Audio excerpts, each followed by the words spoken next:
Hai, bersama saya lagi dan kini anda berada di dalam bahagian terakhir di dalam modul ini. Baiklah, di dalam video ini, topik yang saya ingin terangkan ialah mengenai konsep kesyukuran.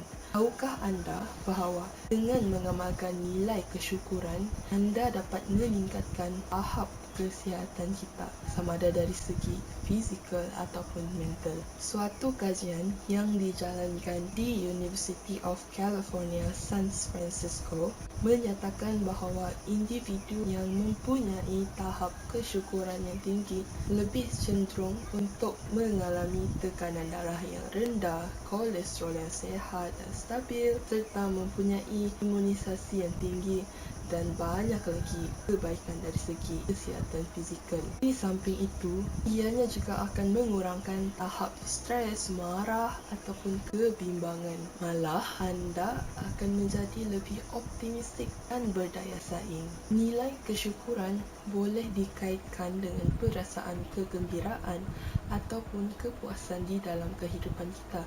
Dan sebenarnya ianya berkait rapat dengan apa yang berlaku pada setiap hari. Dan apa yang mempengaruhinya? Sudah semestinya yang pertama sekali ialah hubungan kita dengan orang di sekeliling seperti ahli keluarga dan kawan-kawan. Yang kedua ialah tahap kesihatan kita. Sama ada kita berpuas hati ataupun tidak dengan tahap kesihatan kita. Dan yang akhir sekali ialah masa yang kita miliki untuk melakukan perkara penting seperti masa untuk bersama keluarga, masa untuk mengurus diri, masa untuk tidur dan sebagainya. Bayangkan jika tiga perkara ini tidak dapat dipenuhi. Amatlah mustahil untuk mencapai kebahagiaan dan kegembiraan sekaligus nilai kesyukuran tersebut. Sebagai manusia, kita tanpa sedar cenderung untuk fokus kepada perkara yang negatif ataupun perkara yang memudar kita, dan kita kerap kali terlalu fokus dan beriak untuk mengecapi ataupun mendapatkan sesuatu yang kita tidak miliki. Atau kita sudah memilikinya tapi kita hendakkan sesuatu yang lebih hebat, sesuatu yang lebih banyak, sesuatu yang lebih bagus daripada apa yang kita sudah ada. Anda sudah pasti pernah mendengar tentang cerita teladan zaman-zaman dahulu tentang si anjing dan tulangnya, di mana dalam cerita itu akibat terlalu tamak hendakkan tulang yang lebih besar, akhirnya anjing tersebut kehilangan apa yang dimilikinya. Begitulah juga diibaratkan dengan kita yang tidak akan berhenti untuk menginginkan sesuatu yang lebih baik. Sudah tentu ianya merupakan perkara yang bagus untuk kita kerap memperbaiki ataupun menambah baik diri kita. Tetapi ada masa kita perlu mengimplementasikan sifat kesyukuran dan kita perlu menilai semula mengenai pilihan ataupun keinginan yang kita miliki. Apabila anda mengamalkan nilai kesyukuran, anda akan dapat lihat kehidupan dari sudut yang berlainan.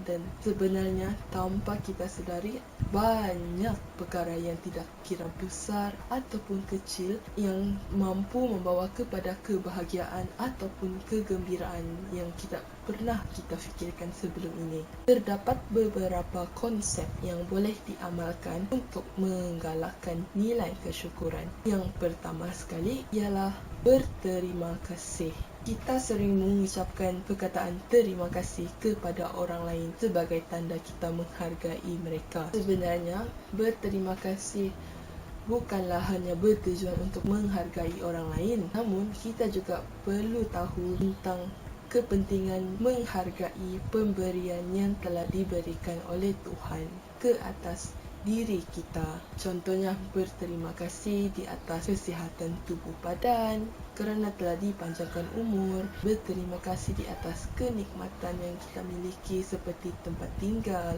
makanan dan banyak lagi. Dengan ini, anda dapat menerapkan nilai kesyukuran dengan menghargai ataupun menghargai setiap aspek pemberian Tuhan yang kita miliki.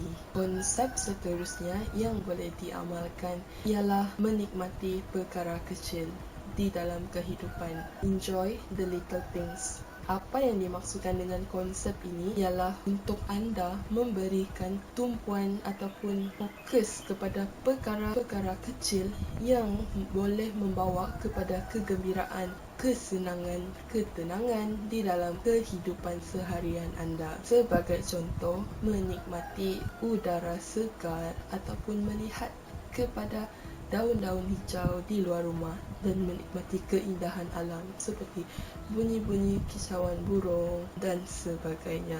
Apabila anda berasa tertekan ataupun anda berasa marah, cuba untuk aplikasikan teknik bernafas sambil kita menghirup udara segar dan melihat keindahan alam semula jadi.